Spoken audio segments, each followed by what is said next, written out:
Hello dear students, how are you all? Welcome back. Dear students, today we are going to discuss about our next chapter of class 8th science subject and the chapter name is light. Light means Prakash.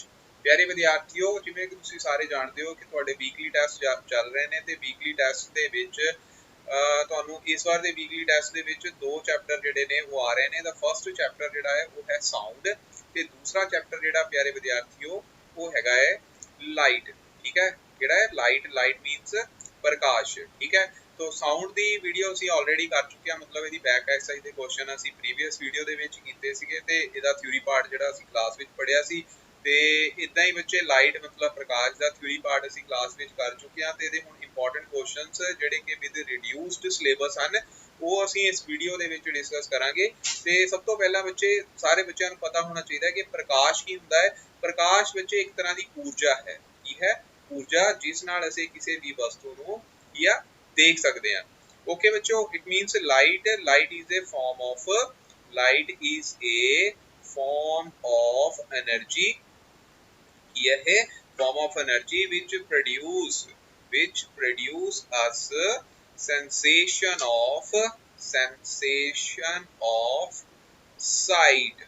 Okay बच्चों, sensation of sight मतलब किसी भी वस्तु ਨੂੰ ਦੇਖਣ ਲਈ light ਦੀ ਜ਼ਰੂਰਤ ਪੈਂਦੀ ਹੈ। ਜਦੋਂ ਕਿਸੇ ਵਸਤੂ ਦੇ ਉੱਪਰ ਕੋਈ ਲਾਈਟ ਪੈਂਦੀ ਹੈ ਤਾਂ ਉਹ ਲਾਈਟ ਟਕਰਾ ਕੇ ਫਿਰ ਉਸਤੋਂ ਕੀ ਪਰਾਵਰਤਿਤ ਕਰਦੀ ਹੈ, ਮਤਲਬ ਰਿਫਲੈਕਟ ਕਰਦੀ ਹੈ ਤੇ ਸਾਡੀਆਂ ਅੱਖਾਂ ਤੱਕ ਉਹ ਪਹੁੰਚਦੀ ਹੈ। ਫਿਰ ਸਾਡਾ ਬ੍ਰੇਨ ਜਿਹੜਾ ਹੈ ਉਸ ਚੀਜ਼ ਨੂੰ ਡਿਟੈਕਟ ਕਰਦਾ ਹੈ ਕਿ ਕਿਹੜੀ ਵਸਤੂ ਹੈ। ਓਕੇ ਬੱਚੋ, तो ਇਸ ਚੈਪਟਰ ਦੇ ਜੋ ਬੈਕ ਐਕਸਰਸਾਈਜ਼ ਦੇ ਕੁਐਸਚਨਸ ਹੈਗੇ ਨੇ, ਮਤਲਬ ਬੈਕ ਦੇ ਵਿੱਚ ਜੋ ਤੁਹਾਨੂੰ ਕੁਐਸਚਨਸ ਦਿੱਤੇ ਨੇ ਉਹ ਸਾਰੇ ਅਸੀਂ ਹੁਣ ਕਰਨ ਜਾ ਰਹੇ ਹਾਂ। ਤੇ ਇਸ ਦੇ ਤਹਿਤ ਵਿੱਚ ਫਸਟ ਕੁਐਸਚਨ ਤੁਹਾਡੀ ਸਕਰੀਨ ਦੇ ਉੱਪਰ ਹੁਣ ਫਲੈਸ਼ ਹੋ ਰਿਹਾ। ਦਿਸ ਕੁਐਸਚਨ ਇਜ਼ ਕਿ ਮੰਨ ਲਓ ਇਹ ਤੁਸੀਂ ਇੱਕ ਹਨੇਰੇ ਵਾਲੇ ਕਮਰੇ ਦੇ ਵਿੱਚ ਹੋ। ਠੀਕ ਹੈ ਬੱਚੇ, ਦੇਖੋ ਹਨੇਰੇ ਵਾਲੇ ਕਮਰੇ ਤੋਂ ਪਹਿਲਾਂ ਹੀ ਤੁਹਾਡੇ ਦਿਮਾਗ 'ਚ ਆ ਜਾਣੀ ਚਾਹੀਦਾ ਕਿ ਹਨੇਰੇ ਵਾਲੇ ਕਮਰੇ ਦੇ ਵਿੱਚ ਸਾਨੂੰ ਵਸਤੂ ਜਿਹੜੀ ਆ ਉਹ ਕੋਈ ਦਿਖਾਈ ਨਹੀਂ ਦੇਣੀ। ਕੀ ਤੁਸੀਂ ਕਮਰੇ ਵਿੱਚ ਪਈਆਂ ਵਸਤੂਆਂ ਨੂੰ ਦੇਖ ਸਕਦੇ ਹੋ? ਤੇ ਬੱਚੇ ਹੁਣ ਤੁਸੀਂ ਇਹਦਾ ਆਨਸਰ ਜਿਹੜਾ ਦੱਸ ਸਕਦੇ ਹੋ ਕਿਉਂਕਿ ਪ੍ਰੀਵੀਅਸ ਅਸੀਂ ਹੁਣੇ ਹੀ ਕਰਕੇ ਹਟੇ ਹਾਂ ਕਿ ਕਿਸੇ ਵੀ ਵਸਤੂ ਨੂੰ ਦੇਖਣ ਲਈ ਜਿਹੜੀ ਸਾਨੂੰ ਲਾਈਟ ਦੀ ਜ਼ਰੂਰਤ ਪੈਂਦੀ ਹੈ। ਤਾਂ ਅੰਦਰ ਕਮਰੇ ਦੇ ਅੰਦਰ ਜਿੰਨੀਆਂ ਵੀ ਵਸਤੂਆਂ ਹੋਣਗੀਆਂ ਉਹਨਾਂ ਨੂੰ ਦੇਖਣ ਲਈ ਸਾਨੂੰ ਕੀ ਲਾਈਟ ਦੀ ਜ਼ਰੂਰਤ ਹੋਵੇਗੀ। ਜੇ ਲਾਈਟ ਹੈ ਨਹੀਂ ਕਮਰੇ ਦੇ ਵਿੱਚ ਇਹਦਾ ਮਤਲਬ ਸਾਨੂੰ ਉਹ ਵਸਤੂ ਜਿਹੜੀ ਆ ਉਹ ਦਿਖਾਈ ਨਹੀਂ ਦੇਣੀ, ਕਿਉਂਕਿ ਵਸਤੂ ਸਾਨੂੰ ਤਾਂ ਹੀ ਦਿਖਾਈ ਦਿੰਦੀ ਹੈ ਜੇਕਰ ਉਹ ਵਸਤੂ ਦੇ ਉੱਪਰ ਜਿਹੜਾ ਪ੍ਰਕਾਸ਼ ਹੈ ਉਹ ਟਕਰਾਉਣ ਤੋਂ ਬਾਅਦ ਸਾਡੀਆਂ ਅੱਖਾਂ ਵਿੱਚ ਦਾਖਲ ਹੁੰਦਾ ਹੈ। ਤੇ ਹਨੇਰੇ ਵਾਲੇ ਕਮਰੇ ਵਿੱਚ ਪ੍ਰਕਾਸ਼ ਦੀ ਅਣਹੋਂਦ ਕਰਕੇ ਅਸੀਂ ਵਸਤੂਆਂ ਨੂੰ ਨਹੀਂ ਦੇਖ ਸਕਦੇ। ਪਰ ਪਿਆਰੇ ਵਿਦਿਆਰਥੀਓ, ਜੇਕਰ ਅਗਲਾ ਨਾਲ ਹੀ ਇਹਦੇ ਵਿੱਚ ਕੁਐਸਚਨ ਹੈਗਾ ਕਿ ਕੀ ਤੁਸੀਂ ਕਮਰੇ ਦੇ ਬਾਹਰ ਵਾਲੀਆਂ ਵਸਤੂਆਂ ਨੂੰ ਦੇਖ ਸਕਦੇ ਹੋ? ਬੱਚੇ ਬਾਹਰ ਵਾਲੀਆਂ ਵਸਤੂਆਂ ਨੂੰ ਬਿਲਕੁਲ ਠੀਕ ਹੈ ਅਸੀਂ ਦੇਖ ਸਕਦੇ ਹਾਂ। ਕਾਰਨ ਕੀ ਹੈਗਾ? ਕਿਉਂਕਿ ਬਾਹਰ ਪ੍ਰਕਾਸ਼ ਹੈ ਤਾਂ ਪ੍ਰਕਾਸ਼ ਟਕਰਾ ਕੇ ਸਾਡੀਆਂ ਅੱਖਾਂ ਦੇ ਵਿੱਚ ਭਾਵੇਂ ਅਸੀਂ ਹਨੇਰੇ ਵਾਲੇ ਦੇ ਕਮਰੇ ਦੇ ਅੰਦਰ ਹੀ ਆ ਤੇ ਸਾਨੂੰ ਉਹ ਦਿਖਾਈ ਦੇਣਗੀਆਂ। ਓਕੇ ਬੱਚੋ, ਇਫ ਯੂ ਆਪ ਦੀ English medium then the question will be, suppose you are in a dark room, can you see the object in a dark room and can you see the object outside the room? Explain. So answer would be, when we are in a dark room then we cannot see the object in the room.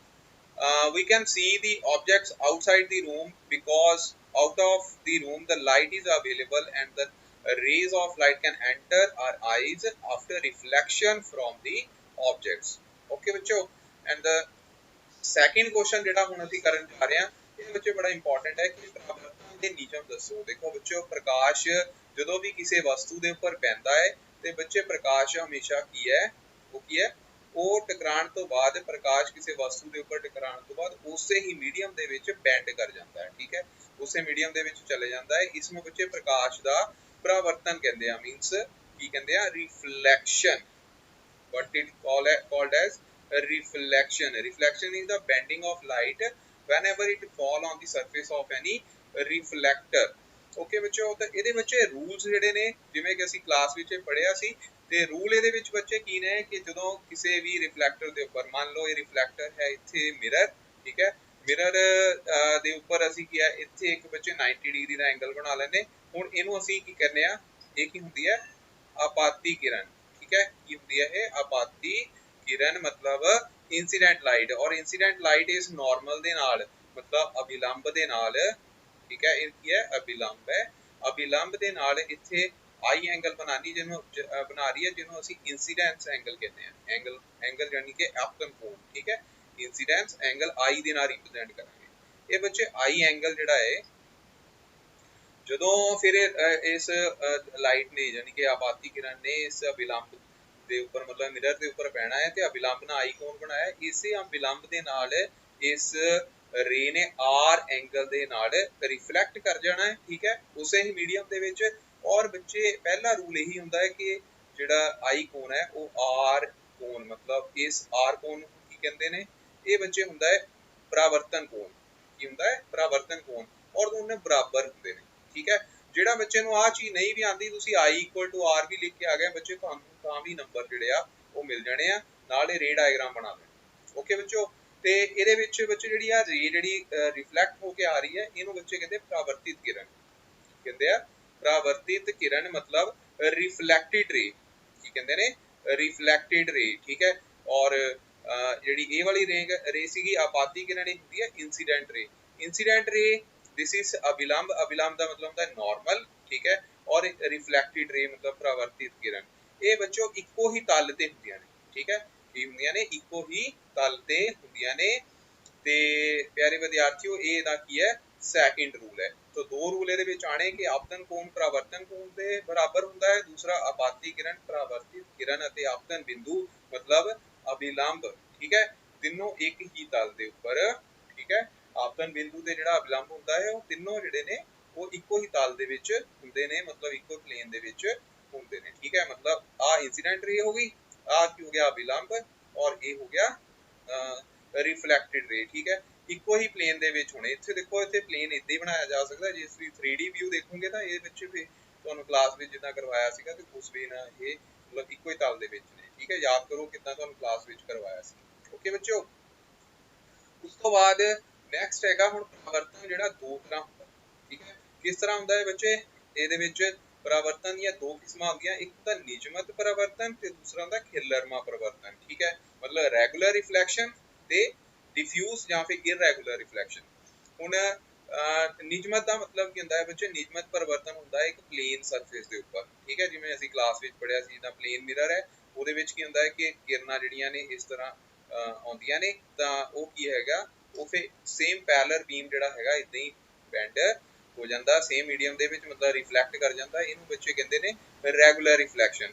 ਔਰ ਖਿਲਰਮਾ ਯਾਨੀ ਕਿ irregular reflection ਕਿੱਥੇ ਹੁੰਦਾ ਹੈ? ਜਿੱਥੇ surface ਵੀ ਜਿਹੜਾ ਆ irregular ਹੁੰਦਾ, ਠੀਕ ਹੈ। ਇਹਦੇ ਵਿੱਚ ਹੁੰਦਾ ਕਿ ਇਹ ਰੇਜ਼ ਤਾਂ ਮੰਨ ਲਓ ਇਹਦੇ ਵਿੱਚੋਂ ਸੇਮ ਐਂਗਲ ਤੇ ਆ ਰਹੀਆਂ, ਪਰ ਰਿਫਲੈਕਟਿਡ ਜਿਹੜੀਆਂ ਨੇ ਰੇਜ਼ ਅਲੱਗ-ਅਲੱਗ ਦਿਸ਼ਾਵਾਂ ਵਿੱਚ ਪਰਾਵਰਤਿਤ ਹੁੰਦੀਆਂ ਹਨ, ਠੀਕ ਹੈ। तो ਇਹ ਖਿਲਰਮਾ ਪਰਿਵਰਤਨ ਹੁੰਦਾ। ਔਰ ਬੱਚੇ ਜ਼ਿਆਦਾਤਰ ਵਸਤੂਆਂ ਵਿੱਚ ਖਿਲਰਮਾ ਪਰਿਵਰਤਨ ਹੁੰਦਾ ਹੈ। ਓਕੇ ਬੱਚਿਓ, ਤੇ ਜਿਹੜੀ ਨਿਯਮਤ ਪਰਿਵਰਤਨ ਹੈ, ਹੁਣ ਇਹਨਾਂ ਵਿੱਚ ਡਿਫਰੈਂਸ ਹੈਗਾ ਤੁਹਾਨੂੰ ਇੱਥੇ। ਡਿਫਰੈਂਸ ਵਿੱਚ ਕੀ ਹੈ ਕਿ ਇੱਕ ਚਮਕਦਾਰ ਅਤੇ ਪੱਧਰੀ ਵਸਤੂ ਦੇ ਹੋਇਆ ਜਿਹੜਾ ਪਰਿਵਰਤਨ ਹੈ ਉਹਨੂੰ ਅਸੀਂ ਕੀ ਕਹਾਂਗੇ? ਨਿਯਮਤ ਪਰਿਵਰਤਨ। ਇਸ ਤਰ੍ਹਾਂ ਜਿਵੇਂ ਕਿ ਪਲੇਨ ਮਿਰਰ।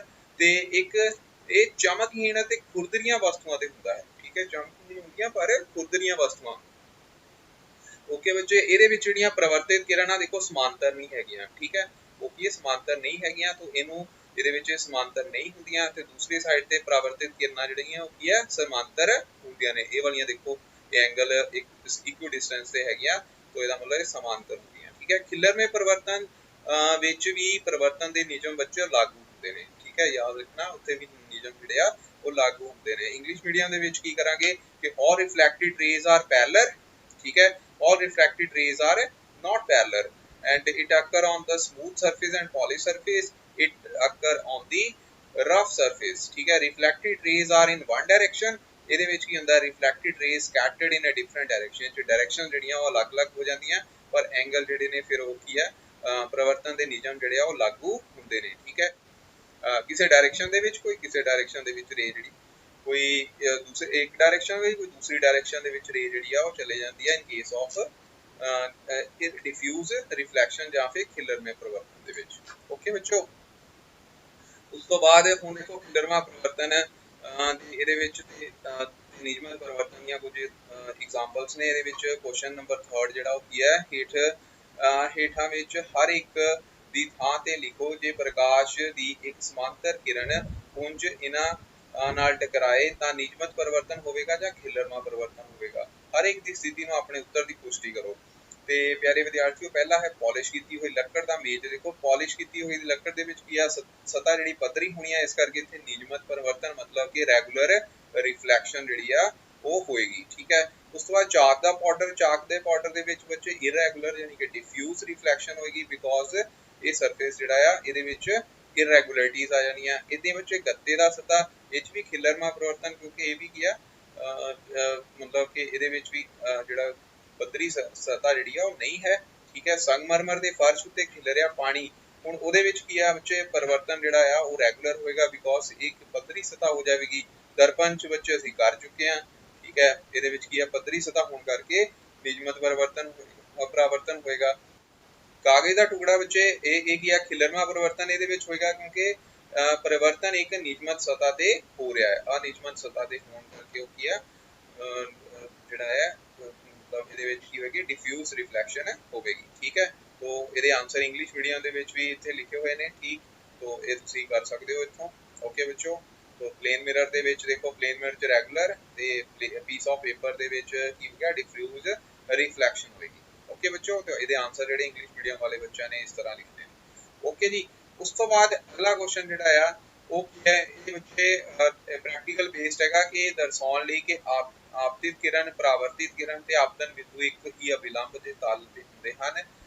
ਨੂੰ ਕਿਰਿਆ ਨੂੰ ਜਿਹਦਾ ਵਰਣਨ ਕਰਨਾ, ਇਹਦੇ ਵਿੱਚ ਬੱਚੇ ਕੀ ਸਫੇਦ ਸ਼ੀਟ ਲੈ ਲੈਣੀ ਆ ਮੇਜ਼ ਦੇ ਡਰਾਇੰਗ ਬੋਰਡ ਦੇ ਤੇ ਇਸ ਨੂੰ ਲਗਾਓ ਤੇ ਸ਼ੀਟ ਮੇਜ਼ ਦੇ ਕਿਨਾਰੇ ਤੋਂ ਥੋੜੀ ਬਾਹਰ ਨਿਕਲੀ ਹੋਵੇ। ਠੀਕ ਹੈ। ਕਿਸ ਤਰ੍ਹਾਂ, ਦੇਖੋ ਇਸ ਤਰ੍ਹਾਂ ਬੱਚੇ ਇਹਦੇ ਵਿੱਚ ਸ਼ੀਟ ਹੈਗੀ ਆ, ਸ਼ੀਟ ਨੂੰ ਥੋੜਾ ਜਿਹਾ ਕੀ ਹੈ ਇੱਥੇ ਬਾਹਰ ਇਸ ਤਰ੍ਹਾਂ ਕੱਢ ਲੈਣਾ ਹੈ। ਠੀਕ, ਮੇਜ਼ ਦੇ ਉੱਪਰ ਆ ਇੱਥੇ ਕੀ ਰਿਫਲੈਕਟਡ ਮਿਰਰ ਲਗਾ ਦੇਣਾ ਹੈ।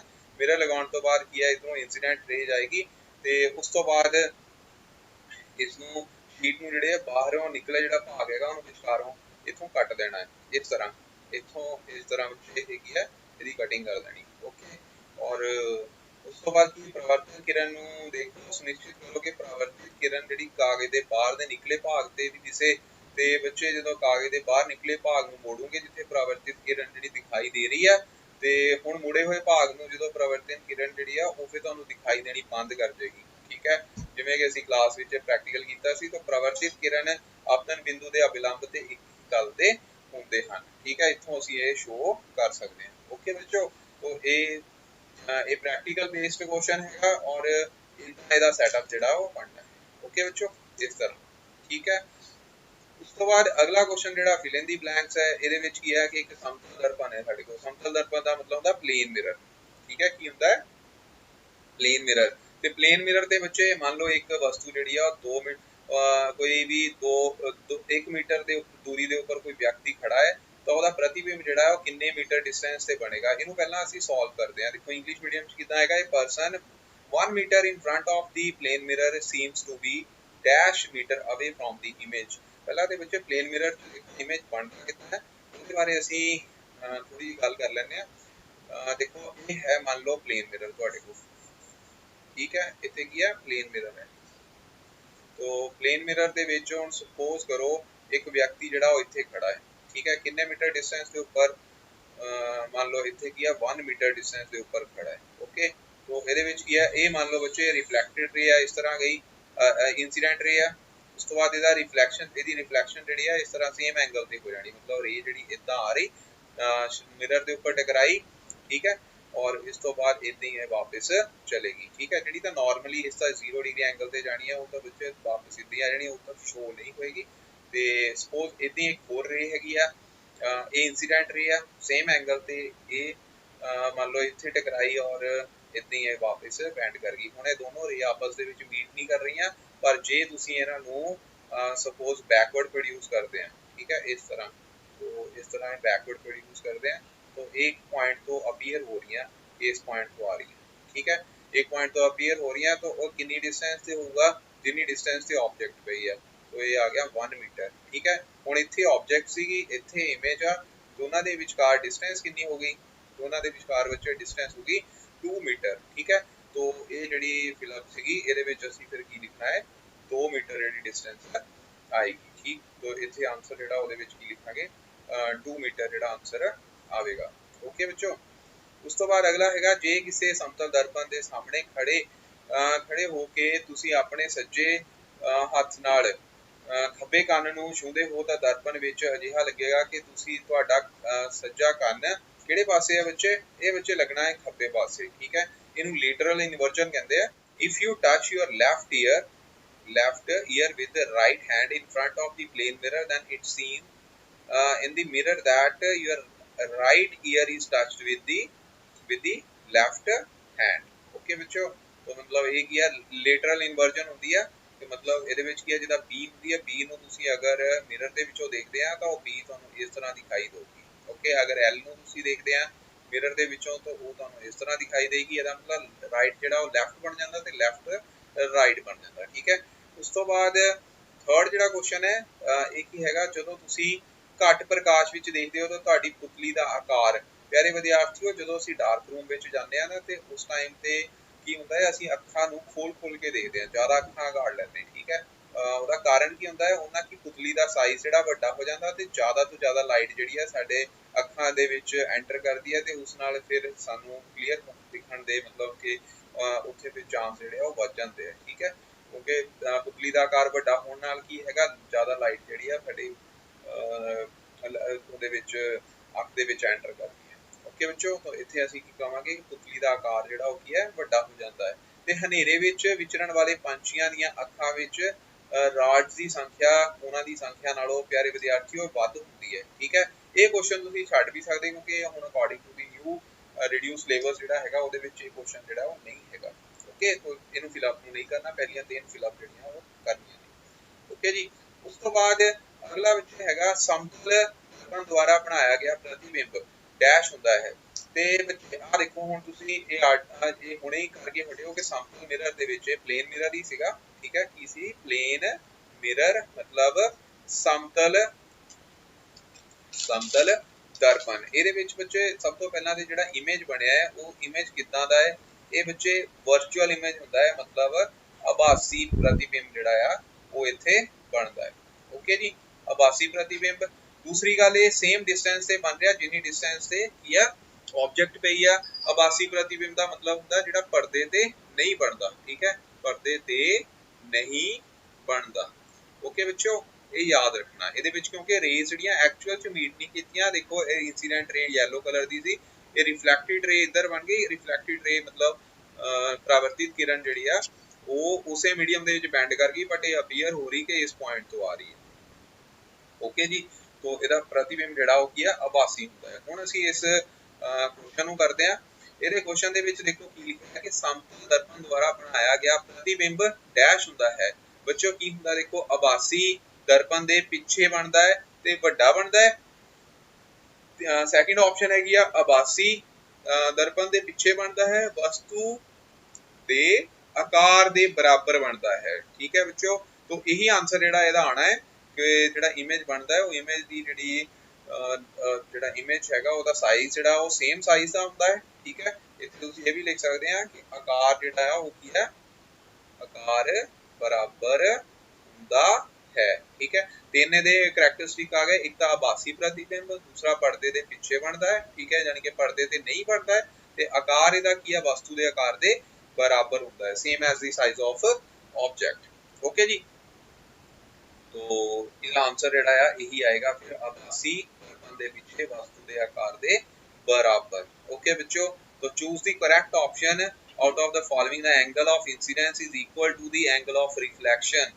ये बच्चे देखो एंगल ऑफ इंसिडेंट मतलब कि ਇਹਦੇ ਵਿੱਚ एंगल ਜਿਹੜਾ इंसिडेंस ਇਹ ਪਹਿਲਾ ਪ੍ਰਵਰਤਨ ਦਾ ਨਿਯਮ ਜਿਹੜਾ ਅਸੀਂ ਕਰਕੇ ਹਟੇ ਉਹਦੇ ਰਿਲੇਟਡ ਕੁਐਸਚਨ ਹੈਗਾ ਕਿ एंगल ऑफ इंसिडेंस ਜਿਹੜੀ ਹੈ एंगल ऑफ रिफ्लेक्शन ਦੇ ਹਮੇਸ਼ਾ ਬਰਾਬਰ ਹੁੰਦਾ ਹੈ, मतलब आपतन कोण परावर्तन कोण ਦੇ ਹਮੇਸ਼ਾ ਕੀ ਹੁੰਦਾ ਹੈ, ਬਰਾਬਰ, ਠੀਕ ਹੈ। तो ऑलवेज आंसर आना।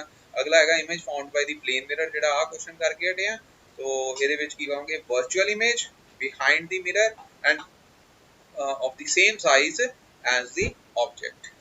okay, बाद अगला क्वेश्चन पूछे, ये भी प्रैक्टिकल बेस्ड है, ये हैगा कलाइडोस्कोप। कलाइडोस्कोप ਵਿੱਚ बेसिकली ਕੀ ਹੁੰਦਾ ਹੈ, ਕਲਾइडोस्कोप इज अ डिवाइस, ਇੱਕ ਡਿਵਾਈਸ ਹੁੰਦੀ ਹੈ which work on the principle of multiple reflections, ਜਿਹਦੇ ਵਿੱਚ ਮਲਟੀਪਲ ਰਿਫਲੈਕਸ਼ਨਸ ਹੁੰਦੀਆਂ ਉਹਦੇ ਬੇਸਿਸ ਤੇ ਮਤਲਬ ਕਿ ਇਹ ਪ੍ਰਕਾਸ਼ ਦੇ ਬਹੁ ਪਰਿਵਰਤਨ ਤੇ, ਠੀਕ ਹੈ। ਇਹਦਾ ਪ੍ਰਿੰਸੀਪਲ ਕੀ ਹੁੰਦਾ, ਬਹੁ ਪਰਿਵਰਤਨ,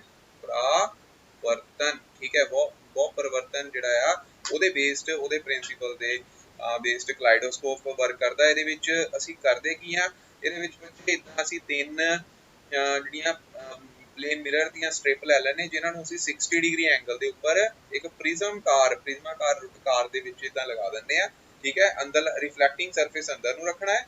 ਠੀਕ ਹੈ, ਜਿੱਥੇ ਰਿਫਲੈਕਸ਼ਨ ਹੋਣੀ ਹੈ, ਜਿਹੜਾ ਰਿਫਲੈਕਟਿਡ ਸਰਫੇਸ ਹੈ ਉਹਨੂੰ ਅਸੀਂ ਅੰਦਰ ਨੂੰ ਰੱਖਾਂਗੇ। ਓਕੇ ਬੱਚੋ, ਫਿਰ ਇਸ ਪਲੇਨ ਮਿਰਰ ਸਟ੍ਰਿਪ ਜਿਹੜੀਆਂ ਤਿੰਨਾਂ ਨੂੰ 60 ਡਿਗਰੀ ਐਂਗਲ ਦੇ ਉੱਪਰ ਰੱਖਿਆ, ਫਿਰ ਇਸ ਨੂੰ ਇੱਕ ਸਰਕੂਲਰ ਕਾਰਡਬੋਰਡ ਟਿਊਬ ਦੇ ਵਿੱਚ ਇਦਾਂ ਲਗਾ ਦਿੰਦੇ। ਠੀਕ ਹੈ, ਇਦਾਂ ਦਾ ਫਿਰ ਇਹ ਸਟਰਕਚਰ ਬਣ ਜਾਂਦੀ ਹੈ। ਔਰ ਥੱਲੇ ਜਿਹੜਾ ਆ ਇੱਕ ਪਲੇਨ ਮਿਰਰ ਲਗਾ ਕੇ ਗਰਾਊਂਡ ਗਲਾਸ ਡਿਸਕ ਦੇ ਉੱਪਰ ਉਹਦੇ ਵਿੱਚ ਫਿਰ ਅਸੀਂ ਕੱਚ ਦੇ ਇਦਾਂ ਟੁਕੜੇ ਜਿਹੜੇ ਆ ਛੋਟੇ ਛੋਟੇ ਇੱਥੇ ਰੱਖ ਦਿੰਦੇ ਆ। ਠੀਕ ਹੈ, ਉੱਪਰ ਇੱਕ ਇਦਾਂ ਹੋਲ ਕੀਤਾ ਹੁੰਦਾ ਹੈ। ਉਸ ਹੋਲ ਦੇ ਵਿੱਚੋਂ ਜਦੋਂ ਤੁਸੀਂ ਦੇਖਦੇ ਆ ਮਲਟੀਪਲ ਰਿਫਲੈਕਸ਼ਨ ਕਰਕੇ, ਮਤਲਬ ਬਹੁਤ ਪਰਿਵਰਤਨ ਕਰਕੇ, ਪ੍ਰਕਾਸ਼ ਦੇ ਬਹੁਤ ਪਰਿਵਰਤਨ ਕਰਕੇ ਫਿਰ ਵਧੀਆ ਜਿਹੇ ਪੈਟਰਨ ਜਿਹੜੇ ਆ ਉਹ ਉਹਦੇ ਵਿੱਚ ਬਣਦੇ, ਜਿੱਦਾਂ ਤੁਹਾਨੂੰ ਕਲਾਸ ਦੇ ਵਿੱਚ ਕਰਵਾਇਆ ਸੀ।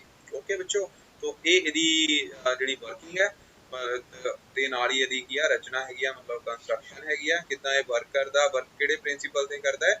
On the principal of multiple reflection, ਮਤਲਬ ਪ੍ਰਕਾਸ਼ ਦੇ ਬਹੁਤ ਪਰਿਵਰਤਨ ਦੇ ਉੱਪਰ ਇਹ ਕੀ ਆ ਵਰਕ ਕਰਦਾ ਹੈ। ਓਕੇ ਬੱਚੋ, ਤਿੰਨ ਇਹਦੇ ਵਿੱਚ ਆਇਤਾਕਾਰ ਪੱਟੀਆਂ ਲੈਣੀਆਂ, ਪੱਟੀਆਂ ਨੂੰ 60 ਡਿਗਰੀ ਐਂਗਲ ਦੇ ਉੱਪਰ ਤੁਸੀਂ ਇੱਕ ਪ੍ਰਿਜ਼ਮਾਕਾਰ ਆਕਾਰ ਦੇ ਵਿੱਚ ਇਦਾਂ ਲਗਾ ਦੇਣਾ ਹੈ। ਫਿਰ ਉਸ ਨੂੰ ਕਾਰਡਬੋਰਡ ਦੇ ਵਿੱਚ ਇਦਾਂ ਸਰਕੂਲਰ ਸ਼ੇਪ ਦੇ ਵਿੱਚ ਉਹਦੇ ਵਿੱਚ ਲਗਾ ਕੇ ਥੱਲੇ ਕੀ ਆ ਇੱਕ ਮਿਰਰ ਰੱਖ ਕੇ, ਤਾਂ ਉਹਦੇ ਉੱਪਰ ਕੀ ਕਰਨਾ ਹੈ, ਕੱਚ ਦੇ ਛੋਟੇ ਛੋਟੇ ਟੁਕੜੇ ਜਾਂ ਤੁਸੀਂ ਬੀਡਸ ਲਗਾ ਸਕਦੇ ਹੋ, ਕੁਝ ਵੀ ਇਹਦੇ ਵਿੱਚ ਰੱਖ ਸਕਦੇ, ਜਿੱਦਾਂ ਅਸੀਂ ਕਲਾਸ ਵਿੱਚ ਕਰਕੇ ਦੇਖਿਆ ਸੀਗਾ। ਤੇ ਉੱਪਰੋਂ ਇਹਦੇ ਵਿੱਚ ਇੱਥੇ ਕੀ ਆ ਹੋਲ ਲਗਾ ਕੇ ਉਹਦੇ ਵਿੱਚ ਜਦੋਂ ਤੁਸੀਂ ਉਹਨੂੰ ਦੇਖਦੇ ਹੋ ਤਾਂ ਤੁਹਾਨੂੰ ਬਹੁਤ ਵਧੀਆ ਪੈਟਰਨ ਜਿਹੜੇ ਆ ਉਹ ਦਿਖਾਈ ਦਿੰਦੇ ਸੀ।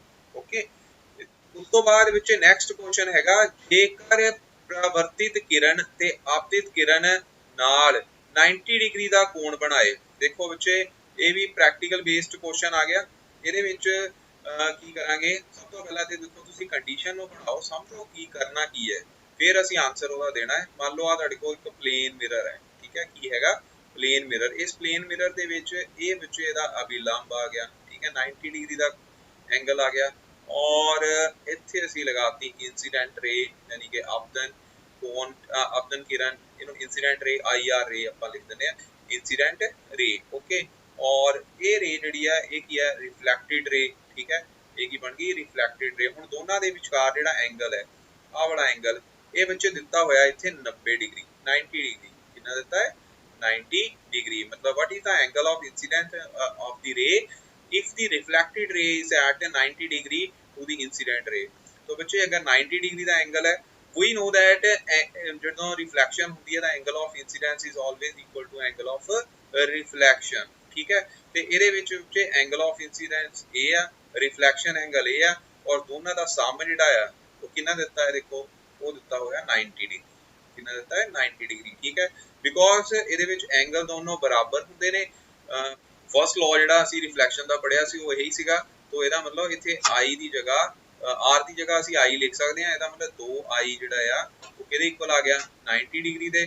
ਇਟ ਮੀਨਸ ਐਂਗਲ I ਕਿਹਦੇ ਇਕੁਅਲ ਆ ਗਿਆ? 90/2 ਇਕੁਅਲ ਟੂ 45। ਠੀਕ ਹੈ, ਤੋਂ ਇਹਦਾ ਆਨਸਰ ਜਿਹੜਾ ਉਹ ਕਿੰਨਾ ਆਣਾ? 45 ਡਿਗਰੀ ਇੱਥੇ ਐਂਗਲ ਆਏਗਾ। ਓਕੇ ਜੀ, आई थिंक समझ आ गया होगा। ठीक, क्वेश्चन ਨੂੰ ਧਿਆਨ ਨਾਲ ਸਮਝ ਲਓ ਕਿ ਪਰਾਵਰਤਿਤ ਕਿਰਨ ਔਰ ਆਪਤਿਤ ਕਿਰਨ ਦੇ ਵਿਚਕਾਰ 90 ਡਿਗਰੀ ਦਾ ਐਂਗਲ ਹੋਵੇ ਤਾਂ ਆਪਤਨ ਕੋਣ ਪਤਾ ਕਰੋ। ਬੱਚੇ, ਪਰਾਵਰਤਿਤ ਕਿਰਨ ਕਿਹੜੀ ਸੀ? ਇਹ ਵਾਲੀ। ਠੀਕ ਹੈ, ਇਹ ਵਾਲੀ ਪਰਾਵਰਤਿਤ ਕਿਰਨ ਹੈ ਔਰ ਇਹ ਕੀ ਹੈ? ਇਨਸੀਡੈਂਟ ਰੇ, ਮਤਲਬ ਆਪਤਿਤ ਕਿਰਨ। ਔਰ ਦੋਨਾਂ ਦੇ ਵਿਚਕਾਰ ਐਂਗਲ ਜਿਹੜਾ ਉਹ 90 ਡਿਗਰੀ ਦਾ ਗਿਵਨ ਹੈ ਤੁਹਾਨੂੰ, ਬਟ ਦੋਨੋਂ ਐਂਗਲ ਸੇਮ ਹੋਣ ਕਰਕੇ ਦੋਨਾਂ ਦਾ ਸਮ 90 ਡਿਗਰੀ ਇਕੁਅਲ ਟੂ ਦੋਨੋਂ ਐਂਗਲ I ਲਿਖ ਦੇਣੇ ਆ। I plus I 2I ਹੋ ਗਿਆ ਇਕੁਅਲ ਟੂ 90। I ਦਾ ਜਿਹੜਾ ਮਾਪ ਹੈਗਾ ਉਹ ਕਿੰਨਾ ਆ ਗਿਆ? 90/2 ਇਕੁਅਲ ਟੂ 45। ਬੱਚੇ, ਅਗਲਾ ਕੁਐਸਚਨ ਜਿਹੜਾ ਆ ਇਹ ਵੀ ਪ੍ਰੈਕਟੀਕਲ ਬੇਸਡ ਹੀ ਹੈ ਕਿ ਜੇਕਰ ਦੋ ਸਮਾਂਤਰ ਸਮਤਲ ਦਰਪਣ ਇੱਕ ਦੂਜੇ ਤੋਂ 40 ਸੈਂਟੀਮੀਟਰ ਦੀ ਦੂਰੀ ਤੇ ਰੱਖੇ ਹੋਣ ਤਾਂ ਇਹਨਾਂ ਵਿੱਚ ਰੱਖੀ ਇੱਕ ਮੋਮਬੱਤੀ ਦੇ ਕਿੰਨੇ ਪ੍ਰਤੀਬਿੰਬ ਬਣਨਗੇ। ਠੀਕ ਹੈ ਬੱਚੇ, ਇਹਨੂੰ ਹੁਣ ਪ੍ਰੈਕਟੀਕਲੀ ਅਸੀਂ ਕਿੱਦਾਂ ਕਰਾਂਗੇ? ਦੇਖੋ ਬੜਾ ਈਜ਼ੀ ਹੈ, ਪਰ ਇਹਨੂੰ ਸਮਝਣ ਦੀ ਕੋਸ਼ਿਸ਼ ਕਰਨੀ ਪਹਿਲਾਂ ਤੇ। ਦੇਖੋ ਪਹਿਲਾਂ ਸਿਚੁਏਸ਼ਨ ਨੂੰ ਸਮਝੋ। ਸਿਚੁਏਸ਼ਨ ਕੀ ਆ? ਇੱਕ ਪਲੇਨ ਮਿਰਰ ਸਾਡੇ ਕੋਲ ਇਹ ਆ। ਠੀਕ ਹੈ, ਇੱਕ ਪਲੇਨ ਮਿਰਰ ਜਿਹੜਾ ਆ ਉਹ ਇਹ ਵਾਲਾ ਹੈ। ਠੀਕ, ਔਰ ਦੋਨੋਂ ਪਲੇਨ ਮਿਰਰ ਜਿਹੜੇ ਆ ਇੱਕ ਦੂਸਰੇ ਤੋਂ ਕਿੰਨੀ ਡਿਸਟੈਂਸ ਤੇ ਰੱਖੇ ਹੋਏ ਨੇ? ਕਿੰਨੀ ਡਿਸਟੈਂਸ ਤੇ ਆ? 40 ਸੈਂਟੀਮੀਟਰ ਡਿਸਟੈਂਸ ਦੇ ਉੱਪਰ। ਠੀਕ ਹੈ, ਇਹਨਾਂ ਦੇ ਵਿਚਕਾਰ ਵਿੱਚੋਂ ਇੱਕ ਅਸੀਂ ਰੱਖ ਦਿੱਤੀ ਹੈ ਮੋਮਬੱਤੀ। ਕੀ ਰੱਖ ਦਿੱਤੀ ਹੈ? ਇੱਥੇ ਇੱਕ ਕੈਂਡਲ ਪਈ ਹੈ। ਠੀਕ ਹੈ, कैंडल नूं सी ले दिंदे आपां ठीक कैंडल पई हुई है ओके इन्हां दे विचकार ते हुण इहदे किन्ने प्रतिबिंब मतलब किन्ने इमेज बनणगे means how many images of a candle will be formed if it is placed between the two parallel plane mirrors separated by 40 centimetre apart ठीक है तो बच्चे जेड़ा image formed number of image है मतलब प्रतिबिंब दी गिनती प्रतिबिंबां दी गिनती ਜਦੋਂ ਦੋ ਮਿਰਰ ਆ ਗਏ ਉਹਦੇ ਲਈ ਬੱਚੇ ਪ੍ਰਤੀਬਿੰਬਾਂ ਦੀ ਗਿਣਤੀ ਦਾ ਫਾਰਮੂਲਾ ਯਾਦ ਰੱਖਣਾ ਸਾਰੇ ਬੱਚਿਆਂ ਨੇ 360 ਬਾਈ ਥੀਟਾ ਮਾਈਨਸ 1 ਥੀਟਾ ਇੱਥੇ ਬੱਚੇ ਥੀਟਾ ਜਿਹੜਾ ਆ ਹੁਣ ਮਤਲਬ ਥੀਟਾ ਐਂਗਲ ਜਿਹੜਾ ਆ ਦੋਨਾਂ ਦੇ ਦੋਨੋਂ ਪਲੇਨ ਮਿਰਰ ਕਿਉਂਕਿ ਇਹ ਸਮਾਂਤਰ ਰੱਖੇ ਹੋਏ ਨੇ ਤੇ ਸਮਾਂਤਰ ਹੋਣ ਕਰਕੇ ਇਹਨਾਂ ਵਿੱਚ ਐਂਗਲ ਜਿਹੜਾ 0 ਡਿਗਰੀ ਆ ਗਿਆ ਠੀਕ ਹੈ ਕਿੰਨਾ ਆ ਗਿਆ 0 ਡਿਗਰੀ ਇਟ ਮੀਨਸ ਜਦੋਂ ਤੁਸੀਂ ਇਸ ਫਾਰਮੂਲੇ ਦੇ ਵਿੱਚ ਵੈਲਿਊ ਪੁੱਟ ਕਰੋਗੇ 360 ਬਾਈ 0 ਠੀਕ ਹੈ 0 ਡਿਗਰੀ ਤੇ ਬੱਚੇ ਕਿਸੇ ਵੀ ਸੰਖਿਆ ਨੂੰ 0 ਦੇ ਨਾਲ ਭਾਗ ਨਹੀਂ ਕੀਤਾ ਜਾ ਸਕਦਾ ਡਿਵਾਈਡ ਨਹੀਂ ਕਰ ਸਕਦੇ ਤਾਂ ਇਹਦਾ ਮਤਲਬ ਇੱਥੇ ਆਨਸਰ ਜਿਹੜਾ ਆ ਉਹ ਇਨਫਾਈਨਾਈਟ ਆਏਗਾ okay means number of images formed when the object is placed between the two mirrors which are parallel to each other ठीक है at 40 centimeter distance apart ਤੇ ਉਹਨਾਂ ਦੇ ਵਿਚਕਾਰ ਐਂਗਲ ਜਿਹੜਾ ਆ it will be equal to ਕਿੰਨਾ ਹੋਏਗਾ ਉਹਨਾਂ ਵਿੱਚ ਸੌਰੀ number of images ਜਿਹੜੇ ਬਣਨਗੇ it will be equal to infinite ठीक है वो किन्ने होंगे मल्टीपल क्योंकि मल्टीपल रिफ्लेक्शंस ਜਿਹੜੀਆਂ ਹੋਣੀਆਂ ਨੇ ਪਤਾ ਹੀ ਨਹੀਂ ਲੱਗਣਾ ਤੇ ਇਨਫਾਈਨਾਈਟ ਨੰਬਰ ਆਫ ਇਮੇजेस ਜਿਹੜੇ ਆ ਉਹ ਉੱਥੇ ਬਣਨਗੇ ਬੱਚੇ ਇਹੀ ਕੁਐਸਚਨ ਜਿਹੜਾ ਆ ਇੱਕ ਹੋਰ ਵੇ ਦੇ ਨਾਲ ਆ ਸਕਦਾ ਕਿਸ ਤਰ੍ਹਾਂ ਕਿ ਦੋ ਪਲੇਨ ਮਿਰਰ ਹੈਗੇ ਨੇ ਉਹਨਾਂ ਪਲੇਨ ਮਿਰਰ ਨੂੰ ਅਸੀਂ 90 ਡਿਗਰੀ ਦੇ ਉੱਪਰ ਰੱਖਿਆ ਔਰ ਉਹਨਾਂ ਦੇ ਵਿਚਕਾਰ ਜਿਹੜੀ ਆਬਜੈਕਟ ਆ ਇਸ ਤਰ੍ਹਾਂ ਇੱਥੇ ਪਈ ਹੋਈ ਹੈ ਠੀਕ ਹੈ ਇਹਨਾਂ ਦੇ ਵਿਚਕਾਰ ਲਾਈਕ ਦਿਸ ਠੀਕ ਹੈ ਫਿਰ ਇਹ ਫਾਰਮੂਲਾ ਕੀ ਬਣਨਾ ਦੇਖੋ ਫਿਰ ਇਹ ਫਾਰਮੂਲਾ ਬੱਚੇ ਹੁੰਦਾ 360 ਬਾਈ ਥੀਟਾ -1 ਇੱਕ ਜਿਹੜਾ ਇਹਨਾਂ ਚੋਂ ਮਾਈਨਸ ਕਰਦੇ ਆ ਹੁਣ ਇੱਥੇ ਐਂਗਲ ਜਿਹੜਾ ਆ ਉਹ ਕਿੰਨਾ 90 ਡਿਗਰੀ ਦਾ ਹੈ ਤੇ 360 ਬਟਾ 90 ਪਹਿਲਾਂ ਦੇ ਕੱਢ ਲਓ ਦੇਖੋ ਕਿੰਨਾ ਆਏਗਾ 0 ਨਾਲ 0 ਕੱਢ ਗਈ 9 ਚੁਕਾ 36 ਕਿੰਨਾ 4 ਆਇਆ 4 ਦੇ ਵਿੱਚੋਂ ਫਿਰ ਤੁਸੀਂ ਇੱਥੇ ਕੀ ਆ 1 ਘਟਾ ਦੇਣਾ ਮਤਲਬ ਆ ਗਿਆ 3 ਠੀਕ ਹੈ so there will be three images formed when the plane mirrors are placed at 90 degree angle to each other ਪਰ ਬੱਚੇ ਆ ਕੁਐਸਚਨ ਹਰ ਸਾਲ ਪੇਪਰ ਦੇ ਵਿੱਚ ਆਂਦਾ ਸੀ ਪਰ ਇਸ ਵਾਰ ਇਹ ਕੁਐਸਚਨ ਜਿਹੜਾ ਹੈ ਰਿਡਿਊਸ ਸਿਲੇਬਸ ਹੋਣ ਕਰਕੇ ਕੋਵਿਡ ਕਰਕੇ ਇਹ ਕੁਐਸਚਨ ਨੂੰ ਕੱਟ ਦਿੱਤਾ ਗਿਆ ਹੈ ਪਰ ਇਹ ਕੁਐਸਚਨ ਜਿਹੜਾ ਸਾਰੇ ਬੱਚਿਆਂ ਨੂੰ ਆਉਣਾ ਚਾਹੀਦਾ ਕਿ ਡਰਾ ਦੀ ਲੇਬਲਡ ਸਟਰਕਚਰ ਆਫ ਅ ਹਿਊਮਨ ਆਈ ਇਹਦੇ ਬਾਰੇ ਵੀ ਅਸੀਂ ਡਿਸਕਸ ਕਰ ਲੈਣੇ ਕਿਉਂਕਿ ਤੁਸੀਂ 10th ਕਲਾਸ ਦੇ ਵਿੱਚ ਵੀ ਇਹਦੇ ਬਾਰੇ ਤੁਸੀਂ ਪੜ੍ਹੋਗੇ ਤੇ ਬੱਚੋ ਹਿਊਮਨ ਆਈ ਦੀ ਦੇਖੋ ਅੱਖ ਸਾਰੇ ਬੱਚਿਆਂ ਨੂੰ ਪਤਾ ਹੈ ਸਾਰਿਆਂ ਨੇ ਆਪਣੀ ਅੱਖ ਨੂੰ ਸ਼ੀਸ਼ੇ ਵਿੱਚ ਜ਼ਰੂਰ ਦੇਖਿਆ ਹੋਵੇਗਾ ਤੇ ਇਹਦੇ ਵਿੱਚ ਬੱਚੇ ਦੇਖੋ ਪੋਰਸ਼ਨ ਹੁੰਦੇ ਆ ਜਿਹੜਾ ਵਾਈਟ ਪੋਰਸ਼ਨ ਆ ਇਹਨੂੰ ਸੈਕਲੇਰਾ ਕਹਿੰਦੇ ਆ ਠੀਕ ਹੈ ਉਸ ਤੋਂ ਬਾਅਦ ਇੱਕ ਤੁਹਾਨੂੰ ਸਾਰੇ ਬੱਚਿਆਂ ਨੂੰ ਪਤਾ ਹੋਣਾ ਗੱਬੇ ਇੱਕ ਇਸ ਤਰ੍ਹਾਂ ਦਾ ਡਾਟ ਜਿਹੜਾ ਹੁੰਦਾ ਹੈ ਉਹਨੂੰ ਬੱਚੇ ਪਿਊਪਲ ਕਹਿੰਦੇ ਨੇ ਠੀਕ ਹੈ ਉਸ ਤੋਂ ਬਾਅਦ ਜਿਹੜਾ ਕਾਲਾ ਪੋਰਸ਼ਨ ਇਹ ਵਾਲਾ ਹੁੰਦਾ ਇਹਨੂੰ ਆਇਰਸ ਕਹਿੰਦੇ ਕੀ ਕਹਿੰਦੇ ਆ ਆਇਰਸ ਆਖਦੇ ਨੇ ਠੀਕ ਹੈ ਇਹਦੇ ਵਿਚਕਾਰ ਬੱਚੇ ਦੇਖੋ ਇੱਥੇ ਪਿਊਪਲ ਦੇ ਵਿੱਚ ਇੱਥੇ ਇੱਕ ਲੈਂਸ ਹੁੰਦਾ ਹੈ ਔਰ ਉਹ ਲੈਂਸ ਜਿਹੜਾ ਆ ਉਹ ਯਾਦ ਰੱਖਣਾ ਕਨਵੈਕਸ ਲੈਂਸ ਹੁੰਦਾ ਹੈ ਠੀਕ ਹੈ ਕਿਹੜਾ ਲੈਂਸ ਹੁੰਦਾ ਹੈ ਕਨਵੈਕਸ ਲੈਂਸ ਓਕੇ ਜੀ ਔਰ ਇਹ ਲੈਂਸ ਕਿੱਥੇ ਟਿਕਿਆ ਹੁੰਦਾ ਹੈ ਸਿਲਰੀ ਮਸਲਸ ਤੇ ਇਹਨੂੰ ਸਿਲਰੀ ਮਸਲਸ ਆਖਦੇ ਨੇ ਔਰ ਇਹ ਆਇਰਸ ਪਾਰਟ ਹੋ ਗਿਆ ਠੀਕ ਹੈ ਇਹ ਬੱਚੋ ਰੈਟੀਨਾ ਹੁੰਦਾ ਹੈ ਜਦੋਂ ਰਿਫਲੈਕਸ਼ਨ ਹੁੰਦੀ ਹੈ ਰੇਜ਼ ਇਦਾਂ ਆਉਂਦੀਆਂ ਠੀਕ ਹੈ ਉਹ ਰਿਫਲੈਕਸ਼ਨ ਤੋਂ ਬਾਅਦ ਇੱਥੇ ਰੈਟੀਨਾ ਦੇ ਉੱਪਰ ਪੈਂਦੀਆਂ ਨੇ ਔਰ ਫਿਰ ਉਹ ਸਿਗਨਲ ਜਿਹੜਾ ਆ ਆਪਟੀਕਲ ਨਰਵ ਦੇ ਥਰੂ ਬ੍ਰੇਨ ਨੂੰ ਜਿਹੜਾ ਆ ਉਹ ਪਹੁੰਚਦਾ ਹੈਗਾ ਤੇ ਅਸੀਂ ਇੱਕ ਚੀਜ਼ ਨੂੰ ਫਿਰ ਡਿਟੈਕਟ ਕਰਦੇ ਹਾਂ ਠੀਕ ਤੋਂ ਇਹ ਸੀਗਾ ਹਿਊਮਨ ਆਈ ਦੀ ਸਟਰਕਚਰ ਇਹ ਪੇਪਰ ਵਿੱਚ ਬਣਾਉਣੀ ਆਉਂਦੀ ਸੀ ਪਰ ਹੁਣ ਇਹ ਤੁਹਾਨੂੰ ਸਿਲੇਬਸ ਦੇ ਵਿੱਚ ਨਹੀਂ ਹੈਗੀ ਓਕੇ ਜੀ ਉਸ ਤੋਂ ਬਾਅਦ ਅਗਲਾ ਕੁਐਸਚਨ ਜਿਹੜਾ ਹੈਗਾ ਕਿ ਦੋ ਦਰਪਣ ਇੱਕ ਦੂਜੇ ਦੇ ਲੰਬ ਰੂਪ ਵਿੱਚ ਰੱਖੇ ਗਏ ਹਨ ਪ੍ਰਕਾਸ਼ ਦੀ ਇੱਕ ਕਿਰਨ ਇੱਕ ਦਰਪਣ ਉੱਤੇ 30 ਡਿਗਰੀ ਕੋਣ ਦੇ ਉੱਪਰ ਆਪਤਿਤ ਹੁੰਦੀ ਹੈ ਜਿਵੇਂ ਕਿ ਚਿੱਤਰ ਵਿੱਚ ਦਰਸਾਇਆ ਗਿਆ ਹੈ ਦੂਜੇ ਦਰਪਣ ਤੋਂ ਪ੍ਰਵਰਤਿਤ ਹੋਣ ਵਾਲੀ ਕਿਰਨ ਜਿਹੜੀ ਆ ਉਹ ਬਣਾਣੀ ਹੈ ਠੀਕ ਹੈ ਇੰਗਲਿਸ਼ ਮੀਡੀਅਮ ਵਾਲੇ ਬੱਚੇ ਕੀ ਹੋਗਾ the two mirrors meet at right angle a ray of light is incident on the one at an angle 30 degree and as shown in the figure draw the reflected ray from the second mirror ਤੇ ਬੱਚੇ ਇਹਨੂੰ ਕਿੱਦਾਂ ਬਣਾਉਣਾ ਦੇਖੋ ਸਭ ਤੋਂ ਪਹਿਲਾਂ ਤੇ ਇਹਦਾ ਆਈਡੀਆ ਜ਼ਰੂਰ ਲਗਾਓ ਦੇਖੋ ਇੱਥੇ ਦੋ ਮਿਰਰ ਜਿਹੜੇ ਇੱਕ ਦੂਜੇ ਦੇ 90 ਡਿਗਰੀ ਐਂਗਲ ਤੇ ਰੱਖੇ ਹੋਏ ਨੇ ਠੀਕ ਹੈ ਇਹ ਵਾਲਾ ਠੀਕ ਹੈ ਅਭਿਲੰਬ ਬਣਿਆ ਹੋਇਆ ਅਭਿਲੰਬ ਦੇ ਉੱਪਰੋਂ ਕੀ ਆ ਲਾਈਟ ਜਿਹੜੀ ਆ ਰਿਫਲੈਕਟ ਕਰਨੀ ਆ ਲਾਈਕ ਦਿਸ ਠੀਕ ਹੈ ਜਦੋਂ ਇਹ ਰਿਫਲੈਕਟ ਕਰੂਗੀ ਇਹਦਾ ਮਤਲਬ ਆ ਵੀ ਐਂਗਲ ਕਿੰਨਾ ਹੋ ਗਿਆ 30 ਡਿਗਰੀ ਦਾ ਹੁਣ ਆ ਰੇ ਔਰ ਇਹ ਰੇ ਜਿਹੜੀ ਹੈ ਇੱਕ ਦੂਜੇ ਦੇ ਪੈਰਲਲ ਆ ਇਹਦਾ ਮਤਲਬ ਅੰਦਰਲੇ ਇਕਾਂਤਰ ਕੋਣ ਇਹ ਬਣ ਗਿਆ ਠੀਕ ਹੈ ਟ੍ਰਾਂਸਵਰਸਲ ਰੇ ਇਸ ਤਰ੍ਹਾਂ ਤੋਂ ਇਹਦੇ ਵਿੱਚ ਆ ਵਾਲਾ ਔਰ ਆ ਵਾਲਾ ਅੰਦਰ ਦੇ ਇਕਾਂਤਰ ਕੋਣ ਬਣ ਗਿਆ ਇੰਟੀਰੀਅਰ ਅਲਟਰਨੇਟ ਐਂਗਲ ਤੋਂ ਇਹ ਐਂਗਲ ਜਿਹੜਾ ਆ ਇਹ ਕਿੰਨਾ 30 ਡਿਗਰੀ ਦਾ ਹੋ ਜਾਏਗਾ ਇਹ ਬੱਚੇ 90 ਡਿਗਰੀ ਦਾ ਇਟ ਮੀਨਸ ਇਹ ਕਿੰਨਾ ਹੋ ਗਿਆ ਫਿਰ ये हो जाना बच्चे 60 डिग्री का एंगल, ठीक है। मतलब आ वाला एंगल जिहड़ा आ ये कितना होएगा 60 डिग्री। ओके हुण अगर ये 60 डिग्री एंगल आ अगेन ये देखो ये पैरेलल रेज आ एक दूजे दे और इहदे विच आ रे जिहड़ी कटदी पई आ, इट मीनस आ भी 60 डिग्री का एंगल हो गया, ठीक है। ये की हो गया 60 डिग्री का एंगल किहदे नाल इत्थे आ सपोज असीं रे जिहड़ी आ इहनूं इदां कट दिता, ठीक है। इहदा मतलब आ एंगल जिहड़ा हुण ये कितना हो गया 60 डिग्री का एंगल बन जाना।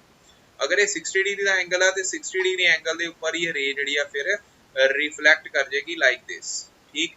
ये इस तरह इन किया रिफ्लैक्ट कर जाना और ये भी 60 डिग्री का एंगल हो जाएगा। मतलब अभी 60 डिग्री का हो गया, ये भी 60 डिग्री का एंगल हो गया और बाहर वाला भी एंगल जो 30 डिग्री का होगा। तो ये रे जी परावर्तित किरण मतलब रिफ्लैक्टेड रे होगी। ओके जी, इस तरह इनू बनाना है।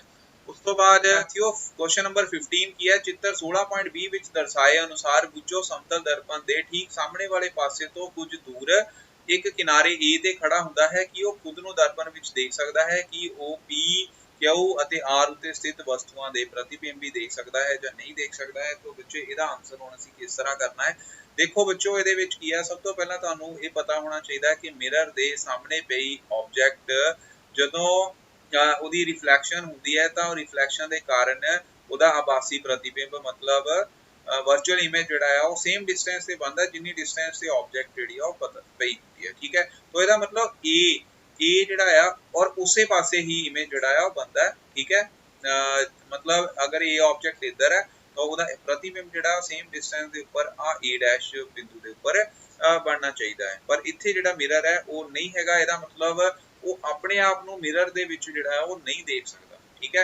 ओके बच्चों, ते दूसरे पासे जिहड़ा पी बिंदु है, हुण पी बिंदु दा मतलब आ मान लो पॉइंट है, इस पॉइंट दे विच की है, इस पॉइंट दे ऊपर मान लो हुण रिफ्लैक्शन हो रही है, ठीक है। रिफ्लैक्शन होने का मतलब की है लाइट इस बिंदु के ऊपर फॉल कर दी और वो इस बिंदु के विचों पास कर रही, ठीक है। तो ये अपीयर हो रही कि ये रे जिहड़ी है कित्थों आ रही है इस बिंदु तो, ठीक।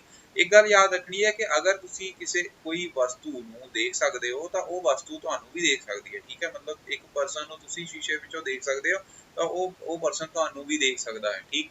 तो इहदे विच रे ऑफ इंसीडेंट मान लो इदां आई, ठीक है, इत्थे टकराई और इहदे विचों पास कर गई, ठीक है। इस तरह यही ऑब्जेक्ट के थ्रू जिहड़ी रे ऑफ लाइट जिहड़ी आ वो प्लेन मिरर के ऊपर फॉल कर रही है, ये इदां रिफ्लैक्ट कर गई, ठीक है। तो वो अपीयर कित्थों हो रही है इस पॉइंट के ऊपर। ਇਹਦਾ मतलब इस वस्तु नूं पी वस्तु नूं ਜਿਹੜਾ ਇਹ ਬੁੱਝੋ ਹੈਗਾ ਉਹ ਕੀ ਆ ਦੇਖ ਸਕਦਾ। ਇਦਾਂ ਹੀ ਬੱਚੇ ਇਹ ਕਿਊ ਪੁਆਇੰਟ ਆ, ਇੱਕ ਕਿਊ ਪੁਆਇੰਟ ਤੇ ਵੀ ਆਬਜੈਕਟ ਜਿਹੜੀ ਪਈ ਆ ਉਹਨੂੰ ਵੀ ਇਹ ਪਰਸਨ ਜਿਹੜਾ ਆ ਉਹ ਕੀ ਆ ਦੇਖ ਸਕਦਾ। ਇਹ ਵੀ ਅਪੀਅਰ ਹੋ ਰਹੀ कि ये इसे बिंदु दे विचों आ रही है, ठीक है, इस तरह। ओके बच्चों, और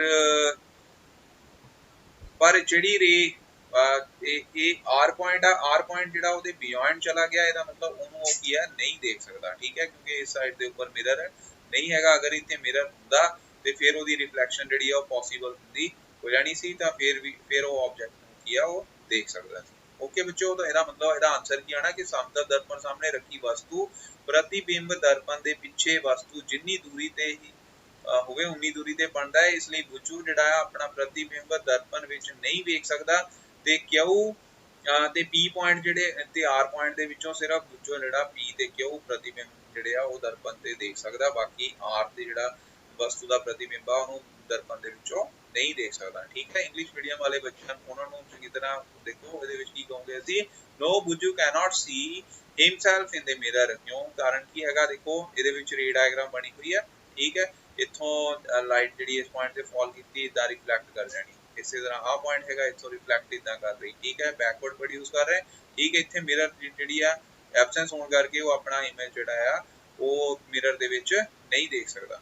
ਓਕੇ, ਤੇ ਜਿਹੜੀ ਮੰਨ ਲਓ ਇਹ ਪੀ ਬਿੰਦੂ ਤੋਂ ਆ ਰਹੀ ਹੈ, ਠੀਕ ਹੈ, ਉਹ ਅਪੀਅਰ ਹੋਣੀ ਹੈ। तो पी बिंदु ਨੂੰ ਦੇਖ ਸਕਦਾ, ਕਿਊ ਬਿੰਦੂ ਨੂੰ ਵੀ ਜਿਹੜਾ ਆ ਇੱਥੇ ਪਈ ਵਸਤੂ ਨੂੰ ਵੀ ਉਹ ਦੇਖ ਸਕਦਾ, ਬਟ ਆਰ ਜਿਹੜਾ ਹੈਗਾ ਉਹਦੀ ਰਿਫਲੈਕਸ਼ਨ ਜਿਹੜੀ ਆ ਇਸ ਮਿਰਰ ਦੇ ਥਰੂ ਨਹੀਂ ਹੋ ਰਹੀ, ਇਸ ਕਰਕੇ ਉਹਨੂੰ ਉਹ ਨਹੀਂ ਦੇਖ ਸਕਦਾ। ਓਕੇ ਬੱਚੋ, ਇਸ ਤਰ੍ਹਾਂ ਦਾ ਹੀ ਬੱਚੇ ਕੁਐਸਚਨ ਨੰਬਰ 16 ਹੈ, ਉਹ ਕੀ ਹੈਗਾ ਕਿ A ਤੇ ਸਥਿਤ ਕਿਸੇ ਵਸਤੂ ਦੇ ਸਮਤਲ ਦਰਪਣ ਵਿੱਚ ਬਟਨ ਵਾਲੇ ਪ੍ਰਤੀਬਿੰਬ ਦੀ ਸਥਿਤੀ ਪਤਾ ਕਰੋ। ਕਿ ਸਥਿਤੀ B ਤੋਂ ਪਹੇਲੀ ਪ੍ਰਤੀਬਿੰਬ ਨੂੰ ਵੇਖ ਸਕਦੀ ਹੈ ਕੀ ਸਥਿਤੀ C ਤੋਂ ਬੁੱਝੋ ਇਸ ਪ੍ਰਤੀਬਿੰਬ ਨੂੰ ਦੇਖ ਸਕਦਾ ਹੈ ਜਦ ਪਹੇਲੀ B ਤੋਂ C ਤੇ ਚਲੀ ਜਾਂਦੀ ਹੈ ਤਾਂ ਪ੍ਰਤੀਬਿੰਬ ਕਿਸ ਪਾਸੇ ਖਿਸਕ ਜਾਂਦਾ ਹੈ। तो बच्चों ਇਹਦੇ ਵਿੱਚ ਦੇਖੋ ਸਭ ਤੋਂ ਪਹਿਲਾਂ ਤੇ ਇੱਥੇ ਵਸਤੂ ਪਈ ਹੈ A ਬਿੰਦੂ ਦੇ ਉੱਪਰ, ਇਹਦਾ ਇਮੇਜ ਜਿਹੜਾ ਆ ਉਹ ਇਸ ਪਲੇਨ ਮਿਰਰ ਦੇ ਥਰੂ ਇਸ ਪੁਆਇੰਟ ਦੇ ਉੱਪਰ ਬਣਨਾ ਹੈ। ਠੀਕ ਹੈ, ਸੇਮ ਡਿਸਟੈਂਸ ਤੇ ਜਿੰਨੀ ਡਿਸਟੈਂਸ ਤੇ ਆਬਜੈਕਟ ਆ ਉਨੀ ਡਿਸਟੈਂਸ ਤੇ ਇੱਥੇ ਕੀ ਆ ਇਮੇਜ ਬਣੇਗਾ। ਠੀਕ ਹੈ, ਪਹੇਲੀ ਖੜੀ ਹੈ B ਪੁਆਇੰਟ ਤੇ, ਬੁੱਝੋ ਖੜਾ ਹੈ C ਪੁਆਇੰਟ ਦੇ ਉੱਪਰ। ਠੀਕ, तो देखो B ਜਿਹੜਾ ਸਮਤਲ ਦਰਪਣ ਦੇ ਸਾਹਮਣੇ ਰੱਖੀ ਵਸਤੂ ਦਾ ਪ੍ਰਤੀਬਿੰਬ ਦਰਪਣ ਦੇ ਪਿੱਛੇ ਵਸਤੂ ਜਿੰਨੀ ਦੂਰੀ ਤੇ ਹੋਵੇ ਉਨੀ ਦੂਰੀ ਤੇ ਬਣਨਾ। ਇਹਦਾ ਮਤਲਬ ਜਿਹੜਾ ਪਹੇਲੀ ਆ ਉਹ ਪ੍ਰਤੀਬਿੰਬ ਨੂੰ ਕੀ ਆ ਉਹ ਦੇਖ ਸਕਦੀ, ਕਿਉਂਕਿ ਇੱਥੇ ਕੀ ਰਿਫਲੈਕਸ਼ਨ ਜਿਹੜੀ ਆ ਉਹ ਕੀ ਆ ਪੋਸੀਬਲ ਹੈਗੀ ਆ। ਠੀਕ ਹੈ, ਉਹ ਇਸ ਪੁਆਇੰਟ ਤੋਂ ਅਪੀਅਰ ਹੋ ਰਹੀ ਕਿ ਇਸ ਪੁਆਇੰਟ ਤੋਂ ਜਿਹੜੀ ਰੇ ਆਫ ਇਨਸੀਡੈਂਟ ਜਿਹੜੀ ਆ ਉਹ ਆ ਰਹੀ ਤੇ ਰਿਫਲੈਕਟਡ ਰੇ ਦਾ ਉਸ ਵਸਤੂ, ਮੰਨ ਲਓ ਆ ਵਸਤੂ ਤੋਂ ਰਿਫਲੈਕਟਡ ਰੇ ਜਿਹੜੀ ਆ ਉਹ ਪਲੇਨ ਮਿਰਰ ਦੇ ਥਰੂ ਹੋ ਕੇ ਪਹੇਲੀ ਤੱਕ ਪਹੁੰਚੇਗੀ। ਇਦਾਂ ਹੀ ਬੱਚੇ ਬੁੱਝੋ ਤੱਕ ਵੀ ਉਹ ਪਹੁੰਚ ਸਕਦੀ ਹੈ। ਠੀਕ, तो ਇਸ ਕਰਕੇ ਇਹਦੇ ਇਮੇਜ ਜਿਹੜੇ ਆ ਉਹ ਕੀ ਆ ਬਣਨੇ ਹਨ। ਠੀਕ ਹੈ, ਤੇ ਪਿਆਰੇ ਵਿਦਿਆਰਥੀਓ ਜੇਕਰ ਪਹੇਲੀ B ਤੋਂ C ਤੇ ਚਲੀ ਜਾਂਦੀ ਹੈ ਤਾਂ ਪ੍ਰਤੀਬਿੰਬ ਕਿੱਧਰ ਖਿਸਕੇਗਾ? ਬੱਚੇ ਪ੍ਰਤੀਬਿੰਬ ਤਾਂ ਉਹਦਾ ਉੱਥੇ ਹੀ ਰਹਿਣਾ, ਕਿਉਂਕਿ ਅਸੀਂ ਆਬਜੈਕਟ ਨੂੰ ਮੂਵ ਨਹੀਂ ਕਰਾ ਰਹੇ। ਠੀਕ ਹੈ, ਜੇ ਆਬਜੈਕਟ ਮੂਵ ਕਰਦੀ ਫਿਰ ਉਹਦਾ ਪ੍ਰਤੀਬਿੰਬ ਚੇਂਜ ਕਰਨਾ ਹੈ। ਮੰਨ ਲਓ ਆਬਜੈਕਟ ਇੱਥੋਂ ਇੱਥੇ ਚਲੇ ਜਾਂਦੀ ਹੈ ਤਾਂ ਫਿਰ ਉਹਦਾ ਪ੍ਰਤੀਬਿੰਬ ਵੀ ਜਿਹੜਾ ਆ ਉਨੀ ਡਿਸਟੈਂਸ ਤੇ ਚਲੇ ਜਾਣਾ ਹੈ। ਇੱਥੇ ਸਿਰਫ ਬੁੱਝੋ ਇੱਥੋਂ ਇੱਥੇ ਪਹੁੰਚਾ ਹੈ। ਠੀਕ ਹੈ, ਤਾਂ ਉਹ ਵਸਤੂ ਨੂੰ ਜਿੱਥੇ ਵਸਤੂ ਪਈ ਹੈ ਉਸ ਵਸਤੂ ਨੂੰ ਉਸ ਦੇ ਥਰੂ ਜਿਹੜਾ ਹੈ ਉਹ ਦੇਖ ਸਕਦਾ ਹੈ। ठीक है, तो प्यारे विद्यार्थियों इंग्लिश मीडियम वाले की है find out the position of the image of an object situated at A in a plane mirror। तो कैन पहेली at B see this image, can Bucho at C see this image? When Paheli moves from B to C, where does the image of A move? तो बच्चों ਇਹਦਾ ਦੇਖੋ ਪਹਿਲੀ ਤਾਂ ਗੱਲ object ਦਾ image ਜਿਹੜਾ ਹੈ ਉਹ ਸੇਮ ਡਿਸਟੈਂਸ ਤੇ ਬਣੇਗਾ। ਠੀਕ ਹੈ, ਇੱਥੋਂ ਇੱਥੇ ਬਣ ਜਾਏਗਾ।